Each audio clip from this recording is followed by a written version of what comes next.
அனைவருக்கும் என்னுடைய இனிய மகளிர் தின நல்வாழ்த்துக்கள். பெண்களா இன்னும் நம்ம முன்னேறதுக்கு இந்த நாட்டில் பல விஷயங்கள் இருக்குது. ஆனால் எல்லாத்துக்கும் முன்னாடி பொருளாதார சுதந்திரம் ஒவ்வொரு பெண்ணுக்கும் தேவை. இதை வெளியிலேருந்து யாரும் நமக்கு சொல்ல போகிறதில்ல.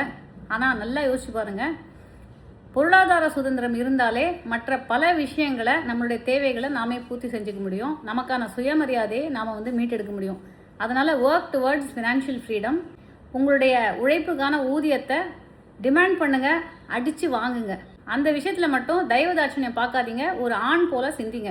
ரெண்டாவது, உலக நடப்புகளை தெரிஞ்சுக்கோங்க. அப்போ தான் நம்ம எப்படி ரியாக்ட் பண்ணணும் ஒவ்வொரு சுச்சுவேஷனுக்கும் அப்படிங்கிறது நமக்கு நல்லா தெரியும். அதனால் நாட்டு நடப்பு, அரசியல், இன்றைக்கி என்ன நிலவரம், சின்ன சின்ன விஷயங்கள், அதாவது உங்கள் ஊரில் இருக்கக்கூடிய லோக்கல் எம்எல்ஏ யார், கவுன்சிலர் யார், ஒரு கலெக்டர் ஆஃபீஸில் போய் ஒரு மனு கொடுக்கணும்னா எப்படி கொடுக்கணும், இன்றைக்கி உலக நாடுகள் எதனால் போரில் இருக்குது, இன்வெஸ்ட்மெண்ட் எப்படி பண்ணுறது, இந்த மாதிரி பல விஷயங்களை நீங்கள் ஒரு பார்வை விரியும் அளவுக்கு பல விஷயங்களை படித்து தெரிஞ்சுக்கோங்க. இன்றைக்கி அதுக்கான பல டூல்ஸ் யூடியூப்லேயே இருக்குது, கூகுள் இருக்குது. நம்ம நிறையா விஷயங்களை கற்றுக்கலாம்.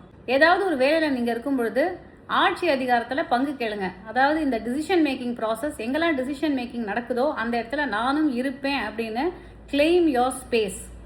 இந்த இடத்துல நாம் பேசலாமா பேசக்கூடாதா அப்படின்னு நினைக்காம பேசியே ஆக வேண்டும். எனக்காக மட்டும் இல்லை, அடுத்து வரக்கூடிய தலைமுறையினர், அடுத்த தலைமுறை பெண்களுக்காகவாவது நான் பேச வேண்டும் அப்படிங்கிறதுக்காகவாவது பேசுங்க, குரலை எழுப்புங்க.